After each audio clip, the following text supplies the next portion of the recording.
In today's video, I'm going to teach you how to link databases in Notion. Start by opening Notion in your browser. I'm assuming you're already logged in, so go straight to the workspace where your databases live. From the left-hand sidebar, select the page that contains the database you want to work with.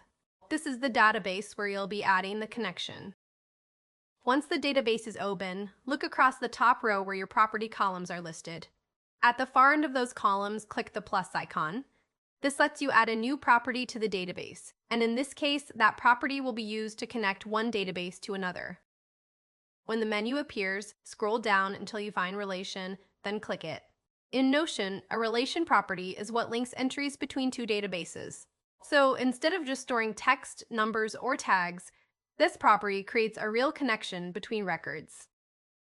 After selecting Relation, Notion will show you a list of available databases in your workspace. Choose the database you want to link to. Make sure you pick the correct one because this determines where the relationship will point. Next, turn on the option that says Show On, followed by the database name. This enables a two-way relation. That means the link won't just appear in your current database, it will also appear in the other database automatically. This is especially useful if you want both databases to reference each other without doing extra manual work. Now click Add Relation. At this point, the new relation column will appear in your database, ready to use. To actually connect items, click inside one of the cells in that new relation column. Notion will open a list of pages or database items from the linked database. Select the specific page or item you want to connect. As soon as you choose it, the link is created. If you enabled the two-way relation, you'll also see that connection appear in the other database. And that's it.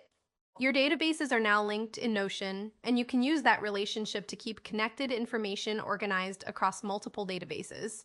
If this helped, hit like and subscribe for more quick tutorials. A quick tip here, relations are great for connecting things like projects to tasks, clients to invoices, or notes to meetings. If you ever don't see the item you expect when clicking into the relation column, double-check that you selected the right database when creating the relation. Also, if your database looks crowded after adding the new column, you can resize it or move it to make your view cleaner and easier to manage. Once you get comfortable with relations, Notion becomes much more powerful because your data starts working together instead of living in separate places. Thanks for watching, and I'll see you in the next tutorial.